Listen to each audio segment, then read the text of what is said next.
दोस्तों, आज के समय में गवर्नमेंट जॉब पाना हर स्टूडेंट्स का सपना होता है। और अगर बात यूपीएससी की हो तो इस एग्जाम को क्रैक करना स्टूडेंट्स के लिए उनकी जिंदगी का सबसे बड़ा अचीवमेंट बन जाता है।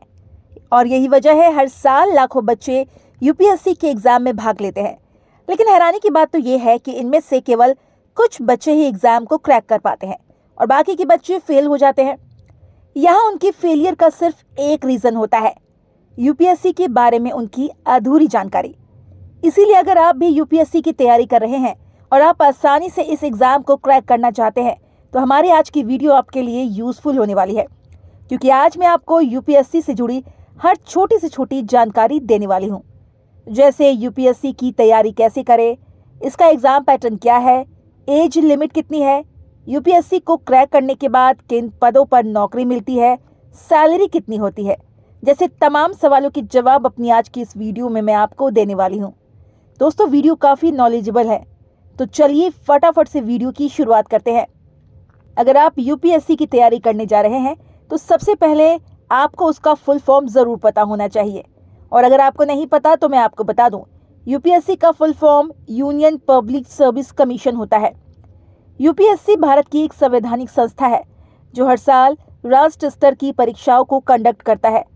यूपीएससी द्वारा कंडक्ट कराए जाने वाले एग्जाम्स की बात करूं तो इनमें मुख्य रूप से सिविल सेवा परीक्षा, भारतीय वन सेवा परीक्षा, भारतीय पुलिस सेवा परीक्षा, भारतीय विदेश सेवा परीक्षा, भारतीय राजस्व सेवा परीक्षा, भारतीय लेखा परीक्षा और भारतीय रक्षा सेवा परीक्षा जैसे एग्जाम्स शामिल है। वैसे दोस्तों, इन सभी एग्जाम्स का नाम सुनकर आप ये तो समझ ही गए होंगे कि इन एग्जाम्स को क्वालिफाई करके कैंडिडेट्स भारत सरकार के विभिन्न मंत्रालयों और विभागों में उच्च पदों पर नियुक्त हो सकते हैं। तो चलिए दोस्तों, अब हम आगे बढ़ते हैं और जानते हैं इन एग्जाम्स को देने के लिए क्या क्या एलिजिबिलिटी होनी ज़रूरी है। सबसे पहले हम यहाँ क्वालिफिकेशन की बात करेंगे। यूपीएससी द्वारा कंडक्ट किए जाने वाले एग्जाम्स में बैठने के लिए स्टूडेंट्स के पास बैचलर डिग्री होनी चाहिए। अगर आपके पास बैचलर डिग्री नहीं है, यानी अगर आपका ग्रेजुएशन कंप्लीट नहीं है, तो आप यूपीएससी के किसी भी एग्ज़ाम में एलिजिबल नहीं माने जाएंगे। वैसे यहाँ स्टूडेंट्स के लिए राहत वाली बात यह है कि यहाँ ग्रेजुएशन की कोई खास स्ट्रीम नहीं मांगी गई है और ना ही किसी भी तरह की परसेंटेज की कोई रिक्वायरमेंट है, जिसका मतलब है आपने चाहे किसी भी स्ट्रीम से अपना ग्रेजुएशन कंप्लीट किया हो या फिर चाहे आपके कितने भी परसेंटेज मार्क्स आए हों, आप यूपीएससी के फॉर्म को भरने के लिए एलिजिबल है।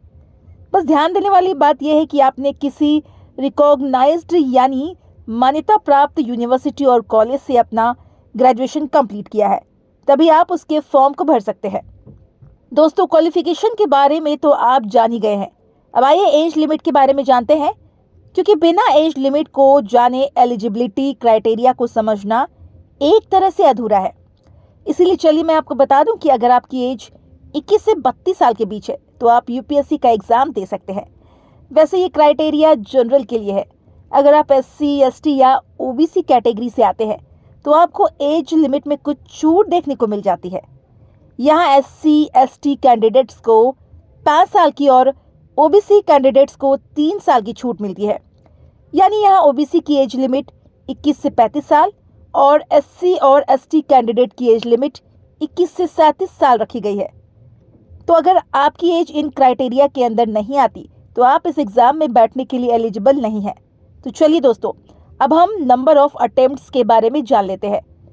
दरअसल यूपीएससी में इंडियन एडमिनिस्ट्रेटिव सर्विस यानी आईएएस जैसी परीक्षाओं के लिए नंबर ऑफ अटेम्प्ट्स भी काफ़ी मैटर करता है।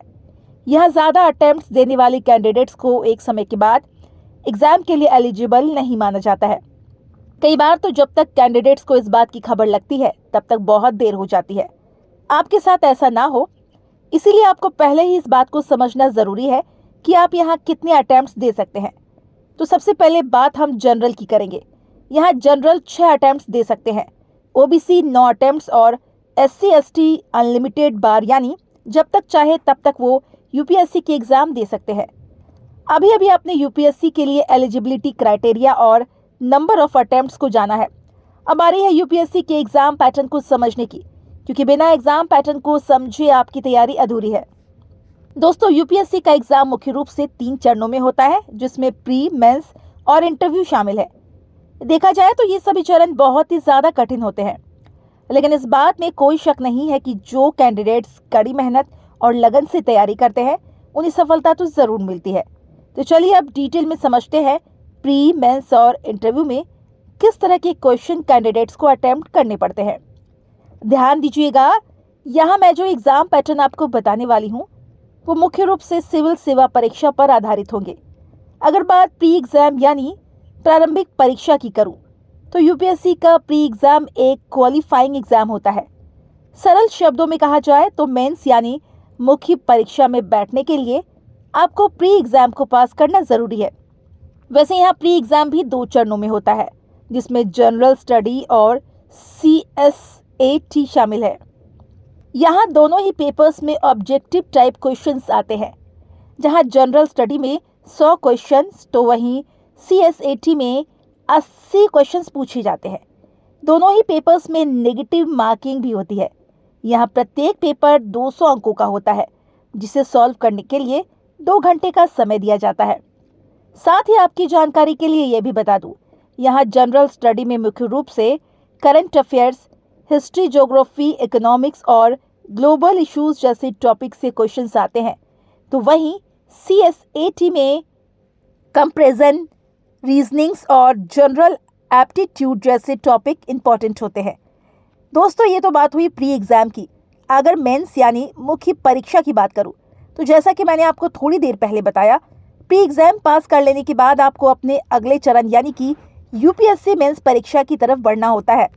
यूपीएससी मेंस परीक्षा वर्णनात्मक यानी कि डिस्क्रिप्टिव होती है। इसमें कैंडिडेट को कुल 9 पेपर देने होते हैं, लेकिन जब मेरिट लिस्ट बनाई जाती है तब केवल 7 पेपर को ही इसमें शामिल किया जाता है। इन 7 पेपर में कैंडिडेट की परफॉर्मेंस के अकॉर्डिंग स्कोर दिए जाते हैं। यूपीएससी मेंस के प्रथम 2 पेपर लैंग्वेज के होते हैं, जिसमें प्रत्येक पेपर 300 नंबर का होता है। वहीं बाकी के 6 पेपर सामान्य अध्ययन और 1 पेपर निबंध के होते हैं। यहाँ प्रत्येक पेपर 250 नंबर का होता है। पर जैसा कि मैंने आपको बताया, इन्हीं 7 पेपरों से आपकी मेरिट बनती है, इसीलिए इसे ध्यानपूर्वक देना जरूरी है। इन पेपर्स को देने के लिए कैंडिडेट को 3 घंटे का समय दिया जाता है। इन सभी पेपर्स को सफलतापूर्वक देने के बाद ही कैंडिडेट्स इंटरव्यू राउंड में पहुंचते हैं। दोस्तों, यूपीएससी के इंटरव्यू में मुख्य रूप से कैंडिडेट के व्यक्तित्व को परखा जाता है, क्योंकि इस एग्जाम को पास करने वाले कैंडिडेट अधिकारी स्तर की जॉब पाते हैं। आपको बता दूं, इंटरव्यू 275 नंबर का होता है। इंटरव्यू देने के बाद यूपीएससी द्वारा फाइनल मेरिट लिस्ट निकाली जाती है। इस मेरिट लिस्ट के अकॉर्डिंग ही कैंडिडेट सर्विस के लिए सेलेक्ट होते हैं, जिसके बाद उन्हें भारत सरकार द्वारा ट्रेनिंग दी जाती है और ट्रेनिंग के बाद उनकी पोस्टिंग होती है। दोस्तों, यहाँ एग्जाम पैटर्न तो आप सबसे पहले जान लिया। अब आइए सैलरी के बारे में जानते हैं।